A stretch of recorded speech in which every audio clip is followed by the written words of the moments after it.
ओम शांति। आज का विषय है सहनशीलता से निर्विघ्न स्थिति। वैसे तो बाबा ने अभी मुरली चलाई और विशेष उस मुरली में संतुष्ट मनी बनने के लिए इशारा दिए हैं। ये 2013 ये संतुष्ट मनी बन करके हमें सारे विश्व में चमकना है। लेकिन ये संतुष्ट मनी हम क्यों नहीं बन पाते हैं? उसके पीछे ये जीवन के अंदर के विभिन्न प्रकार के विघ्न, अगर जीवन में विभिन्न प्रकार के विघ्न आएंगे तो संतुष्ट मनी नहीं बन सकेंगे। इसीलिए अगर संतुष्ट मनी बनना है, इसके लिए हमें जीवन को निर्विघ्न बनाने की जरूरत है।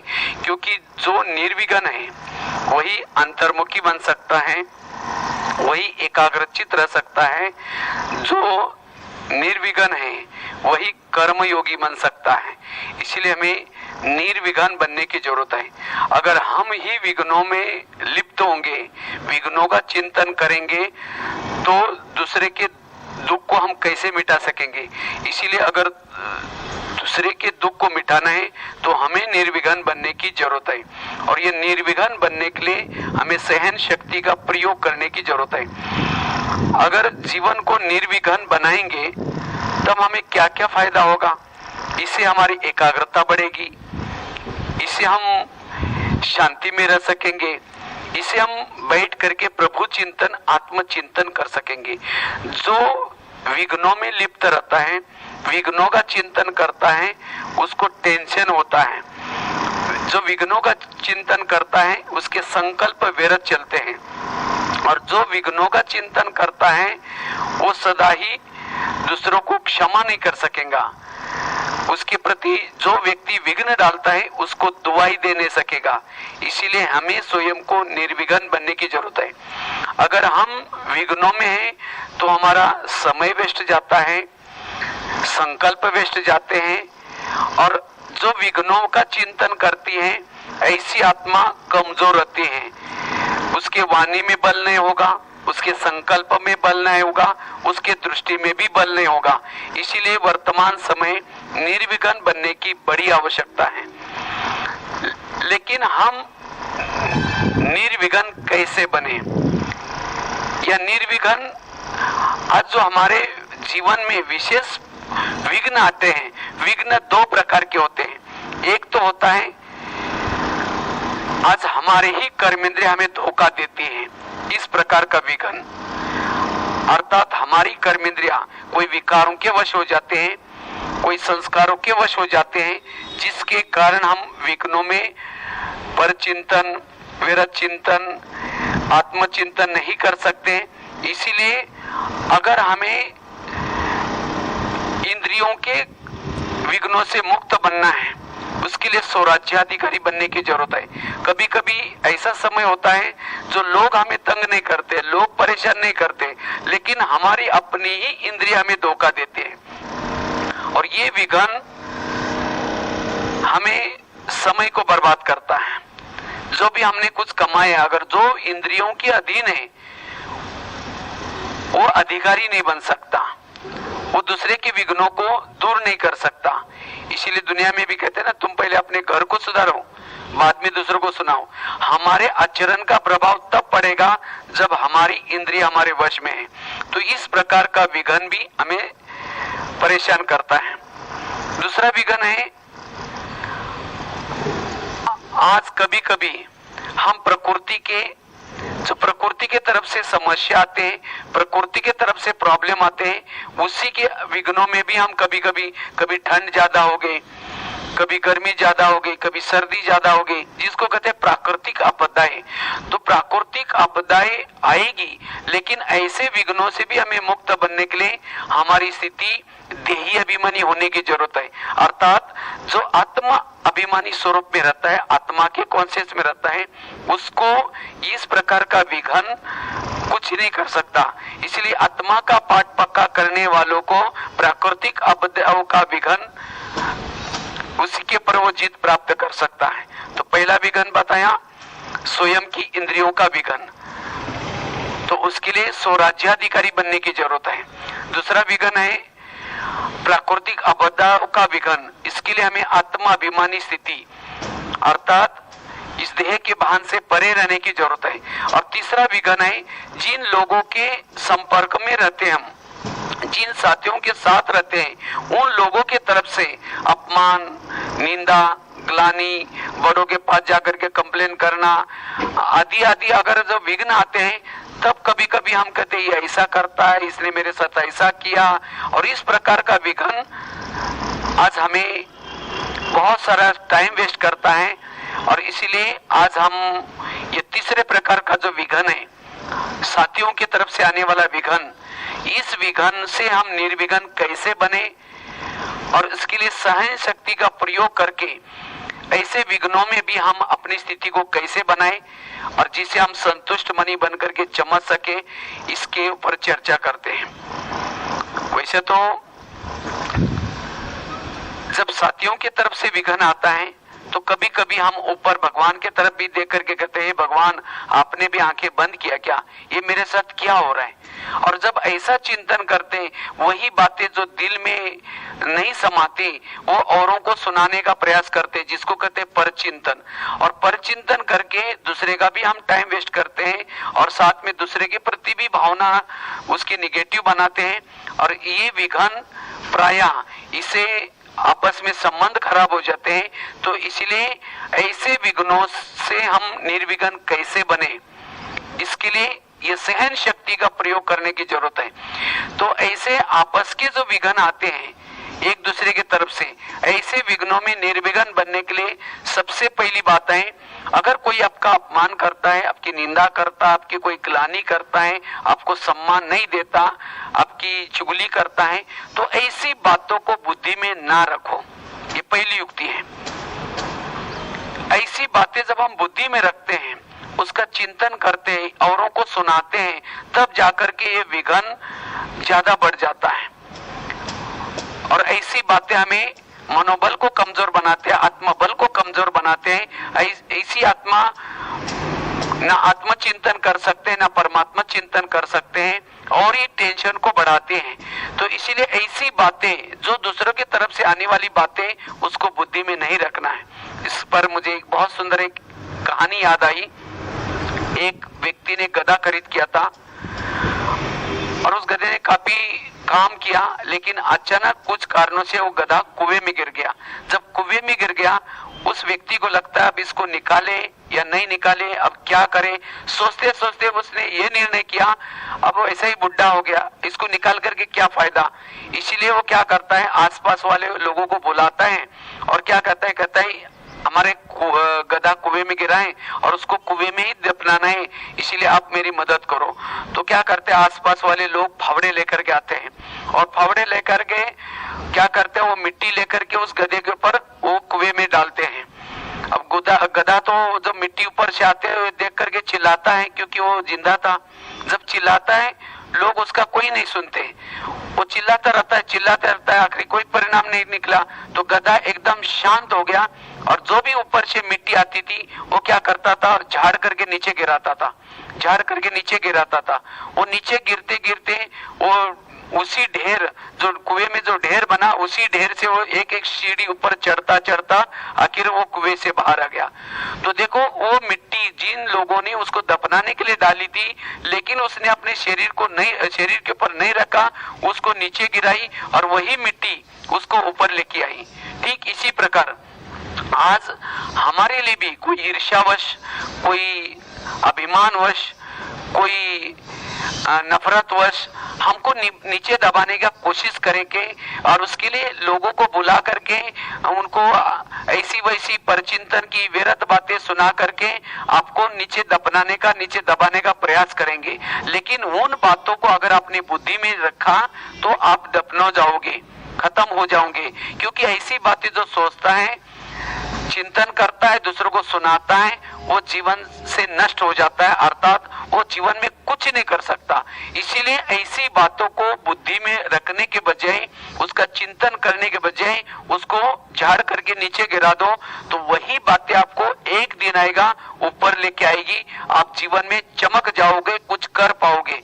इसीलिए जरूरत है साइलेंस में रह करके, जैसे वो गधा समझदार गधा बना, उसने शांत रह करके उन बातों को नीचे गिराया, इसी तरह हमें समझदार वो है ऐसी बातों को बुद्धि में रखने के बजाय उसको नीचे गिरा दे, तो ये है समझदारी।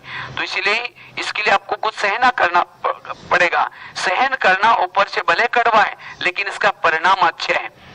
किसी को अपशब्द बोलना, उल्टा बोलना, परचिंत करना, किसी का बदला लेना, सुर में भले ही अच्छा है लेकिन इसके परिणाम कड़वे हैं। इसीलिए हमें ऐसी बातों को बुद्धि में नहीं रखना है, ये पहली बात। दूसरी बात है, अगर हमें जीवन में आने वाली समस्या से समाधान स्वरूप बनना है, निर्विघ्न बनना है, संतुष्ट मनी बनना है, उसके लिए हमें क्या करना है, ड्रामा के ऊपर विश्वास रखने की जरूरत है। ड्रामा हमारा जो खेल बना है बड़ा सुंदर बना हुआ है, भगवान कल्याणकारी है, ये भगवान ने रचा हुआ ड्रामा भी कल्याणकारी है और वर्तमान का जो संगम है वो भी कल्याणकारी है। तो इसलिए गीता में भी कहा है, जो हुआ अच्छा हुआ, जो हो रहा अच्छा, जो होगा वो भी अच्छा। इसीलिए ड्रामा की हर घटना हमारे लिए कल्याणकारी है। वैसा तो देखा जाए ड्रामा अनुसार हमारे संपर्क में जो भी लोग हैं, जिस लोगों को भगवान ने हमें रखा है, पड़ोसी को, मित्रों को, ये सब हमारा कल्याण करने वाले हैं। लेकिन हमारे जीवन के जो विघ्न है कौन सा है, हमारे संपर्क वाले अगर कोई हमारे बुराई करते हैं, हमारे लिए भावना खराब करते हैं, नफरत करते हैं, तब हम कहते हैं ये ऐसा क्यों करते हैं, और यही सबसे बड़ा विघ्न है। इसीलिए हमें इस विघ्न को नष्ट करने के लिए और इस विघ्नों में रहते हुए भी, अर्थात इन लोगों के साथ में रहते हुए भी अगर हमें संतुष्ट मनी बनना है, इसके लिए उन बातों को सहन करना है और इसके लिए सहन करने के लिए ड्रामा को याद रखना है। वैसे तो हम तीन बाप के बच्चे हैं, बाप तो तीन है लेकिन हमारी 4 माँ है। एक है ब्रह्मा, दूसरे है मम्मा, तीसरे है लौकिक माँ, चौथे ड्रामा। और माँ, कोई भी माँ होते हैं, माँ होते हैं, माँ हमेशा बच्चे का कल्याण ही करते हैं, कोई भी माँ बच्चों का बुरा नहीं करती। इसी तरह परमात्मा ने जो ड्रामा रचे, वैसे तो परमात्मा पिता है, ड्रामा उसकी पत्नी है, और ड्रामा रूपी पत्नी से और शिव बाबा के संगम से आज हम उसके जो बच्चे बने, उसके दोनों के संगम से हम पैदा हो गए उसके बच्चे। अगर कोई भी माँ बच्चों को जब थप्पड़ मारते है, बच्चा कहाँ जाता है, बच्चा बाप के पास जाता है और जाकर के क्या बोलता है, मम्मी ने मुझे थप्पड़ मारी, इतना ही बोलता है ना। ये थोड़ी जाकर के बोलता है मम्मी ने मुझे थप्पड़ मारी, इस मम्मी को जाकर के बाजार में बेच करके दूसरे लेके आओ, नहीं बोलता ना। लेकिन हम क्या बोलते हैं, अगर कोई ड्रामा रूपी माँ ने हमें थप्पड़ मारी, कोई विघ्न आया, तो हम परमात्मा के पास जाकर के उसके सामने बैठ करके क्या बोलते हैं, बाबा इस ड्रामा को बदल दो ना, मुझे विघ्न आया, मना इस माँ को बदल करके दूसरी लेके आओ। ये कौन सी समझदारी है। तो बाबा क्या कहता है, भले तुमको यहाँ से जाना हो तो भले जा सकते हैं, लेकिन मैं ड्रामा को नहीं बदल सकता हूँ। तो परमात्मा को ये ड्रामा इतना सुंदर पसंद है, तो हमें भी ये ड्रामा पसंद होना चाहिए। जिसको ये ड्रामा पसंद है वही निर्विघ्न है, वही संतुष्ट मनी है, और वही विघ्नों में सहनशील बन करके रह सकता है, वही चमक सकता है, लाइट माइट रह सकता है। इसीलिए हमें विघ्नों से किनारा करने के बजाय समस्याओं का समाधान करने का प्रयास करना है। जो जीवन में आने वाले विघ्नों का समाधान करता है, वो विघ्न उसके लिए कला बन सकती है। इसलिए विघ्नों से किनारा करने के बजाय, विघ्न डालने वालों के प्रति किनारा करने के बजाय उसका समाधान ढूंढो, तो ये समाधान आपको कला बना सकते हैं। कहते हैं ना, भगवान को मांगी मैंने शक्ति, लेकिन भगवान ने दी समस्या, क्यों, सुलझाने के लिए और शक्ति देने के लिए। भगवान और हमें अनुभवी बनाता है समस्या दे करके। महान भाग्यशाली वो है जिसके जीवन में विघ्न और समस्या ज्यादा आते हैं। जिसके जीवन में विघ्न और समस्या नहीं आती, उनका सत्य का पद भी ऊंचा होगा। इसीलिए विघ्न और समस्या हमारे लिए कल्याण करें। एक बार कुंती के सामने कृष्ण गया और कुंती को पूछा, तुमको क्या वरदान चाहिए। तो कुंती ने कहा, मुझे कुछ नहीं वरदान चाहिए, मुझे एक ऐसा वरदान दो कि मेरे जीवन में समस्या और विघ्न आ जाए। तो कृष्ण कहते हैं, तुम ये कौन सा वरदान मांग रहे, कुछ सोना मांगो, चांदी मांगो। कहते ये कुछ नहीं चाहिए, मुझे जीवन में विघ्न और समस्या चाहिए। तथास्तु वरदान दिया। तब फिर कृष्ण ने पूछा ये वरदान क्यों मांगा? कहते अगर मेरे जीवन में समस्या होगी आप सदा मेरे साथ में रहेंगे, और आप मेरे साथ में रहेंगे यही मेरा सौभाग्य है। तो इसी तरह जिस व्यक्ति के जीवन में विघ्न और समस्या है उसको परमात्मा की याद सदा है, परमात्मा उसके साथ में है, और यही हमारा सौभाग्य है। इसीलिए बाबा कभी कभी कहते ना, जो बांधेली माता है उनका योग मेरे से ज्यादा होता है। क्यों? जब पति तंग करता है, परेशान करता है, उसको परमात्मा की याद आते है, और जिसको पति तंग नहीं करता, परेशान नहीं करता, प्यार करता है, उस माता का पूरा योग पति से लगा है, उसका पूरा मोह पति से भी है। और जब पति से योग होगा, पति से मोह होगा, उसको पद क्या मिलेगा? इसीलिए विघ्न और समस्या कल्याणकारी है। तो इसीलिए इस हमारे संपर्क में वाले जो भी लोग हैं ये ड्रामा अनुसार कल्याणकारी हैं, इसीलिए उनके प्रति हमारी भावनाएं ऊंची चाहिए। क्योंकि जो विघ्न डालते हैं, समस्या निर्माण करते हैं, हमारी भावना उसके लिए प्रति निगेटिव बन जाते हैं, और उसके लिए फिर उसकी बातें सहन नहीं होगी। वो हंसेंगे तो भी हमें चिढ़ आएगी, ये मेरे को देख करके हंस रहे, वो किसी से बात भी कर रहे हैं, हमें लगेगा मेरी बात जरूर कर रहे हैं, और इसके कारण आज हम असंतुष्ट बन जाते हैं। इसीलिए अगर संतुष्ट मनी बनना है, इसके लिए जीवन में जो भी सम्मान संपर्क में जो भी लोग हैं, पति के रूप में, बच्चे के रूप में, ये सब मेरा कल्याणकारी है, ये भावना रहे। अब समझो कोई माता जी है, उसका पति शराबी है, वो पिटाई करता है, मारता है, झगड़ा करता है, तो उस माता जी ने उसके प्रति तो नेगेटिव भावना बना है। अगर वो मुरली सुन करके जाती है, और मुरली में हम सुनते हैं कि साइलेंस में रहना है, परचिंतन नहीं करना, नेगेटिव नहीं सोचना, ये सोच करके दो गई, सुन करके गई, लेकिन ऐसा पति शराबी है, झगड़ा करने वाला, उसको देखते फिर नेगेटिव विचार चलेंगे, ये ऐसा करता है, इसने ऐसा किया, और उसकी बातें सहन नहीं होंगी, उसे असंतुष्ट बनेंगे, और यही हमारा जीवन का विघ्न है। और ऐसा विघ्न फिर योग में एकाग्र होने नहीं देगा। तो क्या करें जो ऐसी बातें योग में याद ना आए? इसके लिए उस पति के प्रति जो भावना नेगेटिव बनाए, उसको पॉजिटिव बनाने की जरूरत है। अब समझो वो माता जी के लिए पति तो बहुत हर जन्म में मिले हैं, सतयुग में मिले, त्रेता में मिले, द्वापर में मिला है, अभी भी पति मिला है। सतयुग का पति तो बहुत अच्छा था, ना कभी शराब पीता था, ना कभी मारता था, ना कभी पीटता था, ना कभी शराब पीता था, बहुत अच्छा पति था। उसके पास बहुत संपत्ति थी, सोने के महलों में रहते थे, सिर के ऊपर सोने का मुकुट था, लेकिन इतना अच्छा पति था। लेकिन क्या उस पति के कारण शिव बाबा मिला, परमात्मा मिला? नहीं मिला ना। और अभी का पति भले वो शराबी है, मारता है, पीटता है, लेकिन उसके कारण कौन मिला है? शिव बाबा मिला है ना। इसीलिए बाबा को कि बाबा यही शराबी मुझे 5000 साल के बाद भी जरूर देना, क्योंकि उसके कारण आप मिले। तो तब जाकर के हमारी भावना उसके लिए चेंज हो जाएगी, और तब वो कुछ भी करता है तो वो बातें हमें सहन होगी, वो विघ्न हमें नहीं अनुभव होगा, और ऐसे विघ्नों में रहते हुए भी हम संतुष्ट मनी बन करके चमक सकेंगे, कर्म योगी बन सकेंगे, बैठक योगी भी बन सकेंगे। इसीलिए हमें ड्रामा के ऊपर संतुष्ट रहना जरूरी है। तीसरी बात है, अगर हमें सहनशील बनना है, सहनशीलता से निर्विघ्न बनना है, संतुष्ट मनी बनना है, उसके लिए पूर्वजपन की स्मृति सदा रहे। कभी कभी हम असंतुष्ट क्यों बन जाते हैं? उसका कारण है कभी हमारे से जिसको हमने ज्ञान सुनाया, जिसको हमने जिसका भला किया और जिसके ऊपर उपकार किया, अगर ऐसा व्यक्ति कभी हमारे जीवन में विघ्न डालता है, तो हमने जो उसकी पालना की, जो उसके ऊपर उपकार किया, वो याद आता है, और फिर वो बातें हमें सहन नहीं होती, हम याद करते वो भटकता था, ये करता था, इसको हमने समय पर मदद की और वो मेरे लिए ऐसा करता है। कोई बात नहीं, हम सबके पूर्वज है। जैसे दुनिया में भी अगर कोई दादा होता है, उस दादा का अगर धोता पोता गोदी में बैठ करके उसके गाल खींचता है, कान खींचता है, मूंछ खींचता है, तो उसको गुस्सा नहीं आता, उसको खेल अनुभव होता है वो, और उसको प्यार करता है। इसी तरह आज हम पूर्वज है, सृष्टि की आदि से लेकर के यहाँ आए हैं। तो अगर हमारे ही ये पूर्वज हमारे धोते पोते हैं, अब जिनको हमने ज्ञान दिया, अगर ऐसा करता भी है, तो इसीलिए हमें उस बातों को फील करने के बजाय और उसको स्नेह करना है और उसको प्यार करना है, तब जाकर के ऐसे विघ्नों में भी हम निर्विघ्न रह सकेंगे, संतुष्ट रह सकेंगे।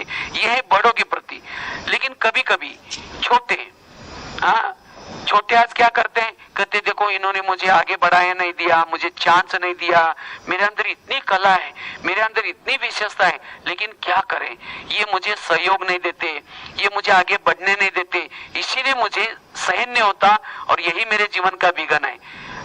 और इसके कारण कभी कभी ऐसी आत्मा असंतुष्ट रहते हैं। लेकिन याद रहे, अगर बड़ों के प्रति अगर आपकी भावना ऊंची नहीं है, बड़ों से आप किनारा करेंगे, हो सकता है आप डाउन में आ जाएंगे, हो सकता है आपका पतन हो सकता है। इसीलिए सदा बड़ों के साथ संपर्क बनाकर रखें। जैसे अगर कोई पतंग कहे मैं आकाश छूना चाहता हूं, लेकिन क्या करें, इस व्यक्ति ने मेरी डोर हाथ में पकड़ के रखी है और वो कभी कभी मुझे क्या करता है, खींच करके नीचे लाता है। अगर इसके हाथ की डोर छूट जाए तो मैं आकाश में जाकर के आकाश को छू के आ जाता